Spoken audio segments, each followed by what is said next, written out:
నమస్కారం.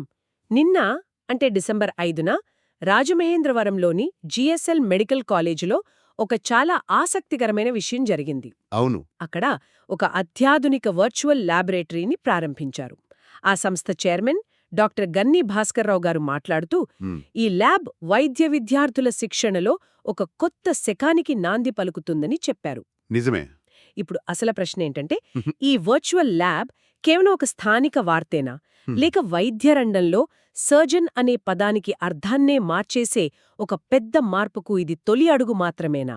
ఈరోజు మనం దీని గురించి కొంచెం లోతుగా చర్చిద్దాం. ఇది చాలా ముఖ్యమైన ప్రశ్న అడిగారు. నా అభిప్రాయంలో ఇది ఖచ్చితంగా రెండోదే.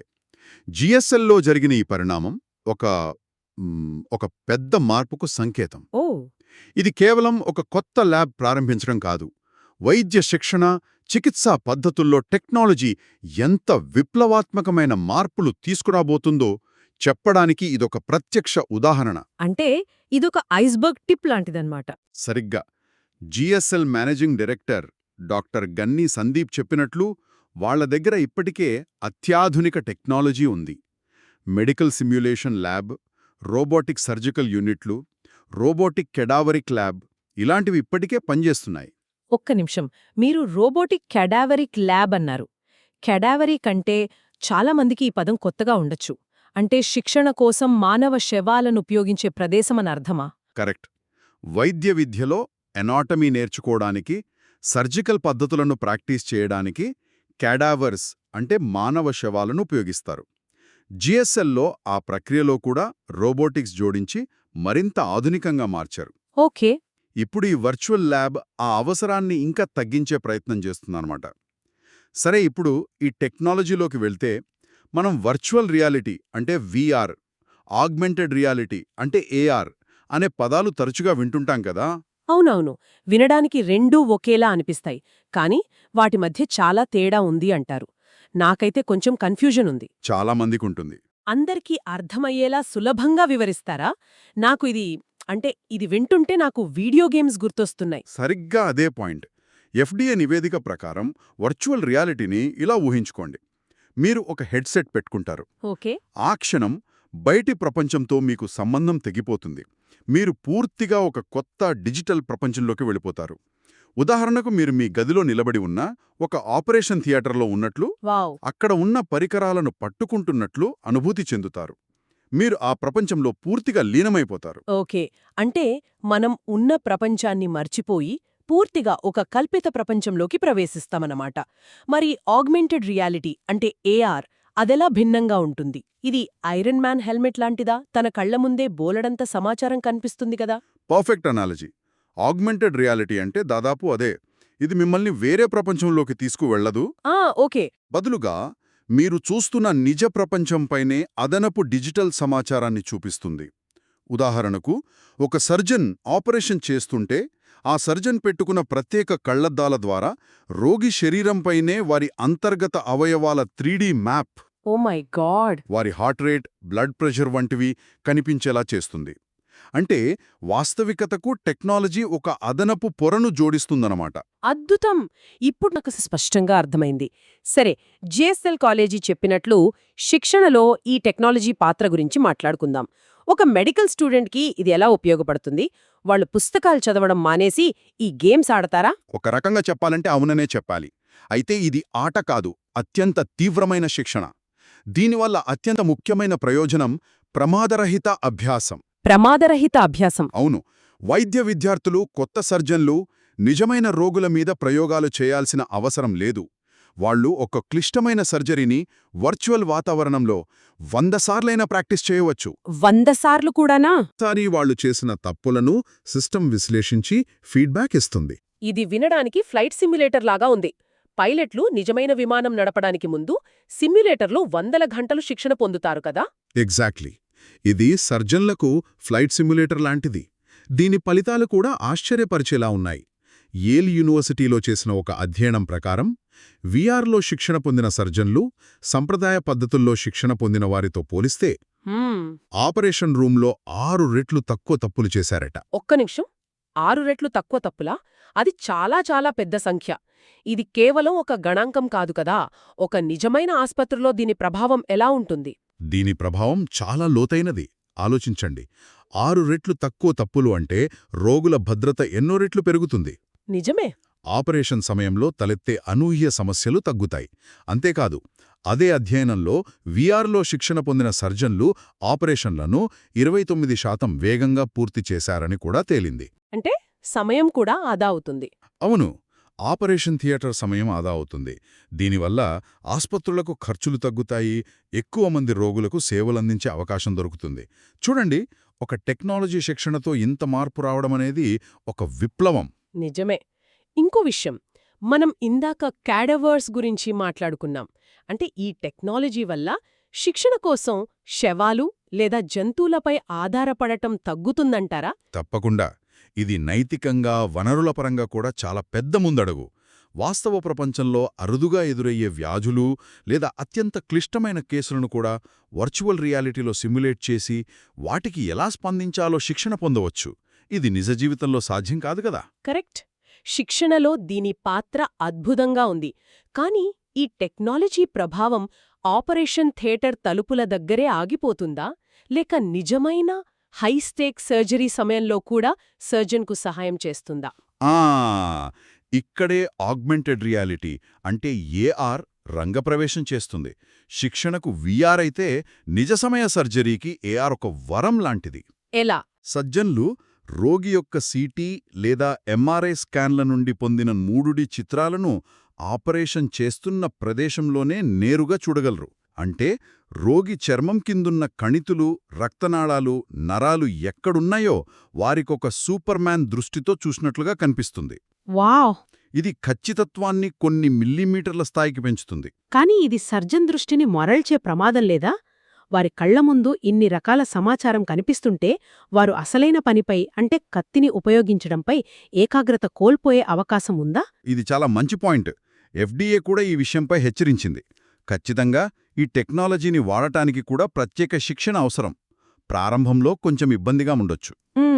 కానీ ఒకసారి అలవాటు పడితే ఇది ఏకాగ్రతను పెంచుతుంది. ఎందుకంటే సర్జన్ సమాచారం కోసం పక్కనున్న స్క్రీన్ల వైపు తల తిప్పాల్సిన అవసరం ఉండదు. రోగి మెడికల్ నోట్సు, వైటల్స్, స్కాన్స్ అన్నీ వారి దృష్టి క్షేత్రంలోనే ఉంటాయి. ఓకే. అంతేకాదు, సుదూర ప్రాంతంలో ఉన్న ఒక నిపుణుడైన సర్జన్ కూడా ఈ ఏఆర్ ఫీడ్ని చూస్తూ ఆపరేషన్ చేస్తున్న సర్జన్కు రియల్ టైంలో గైడెన్స్ ఇవ్వగలరు. అంటే ఒక మారుమూల గ్రామంలో ఆపరేషన్ జరుగుతుంటే అమెరికాలో ఉన్న ఒక స్పెషలిస్ట్ వర్చువల్గా ఆ ఆపరేషన్ థియేటర్లో ఉన్నట్లేనమాట. ఇది వైద్య సేవల్లో అసమానతలను కూడా తగ్గించగలదు. సరే, ఈ టెక్నాలజీ ప్రభావం సర్జరీ గదిని దాటి రోగి ఇంటి వరకు ప్రయాణిస్తుందా? తప్పకుండా. దీని అనువర్తనాలు శస్త్రచికిత్సకు అతీతంగా చాలా రంగాలలో విస్తరిస్తున్నాయి. ఉదాహరణకు రోగి పునరావాసం అంటే పేషెంట్ రీహాబిలిటేషన్ తీసుకోండి. ఓకే.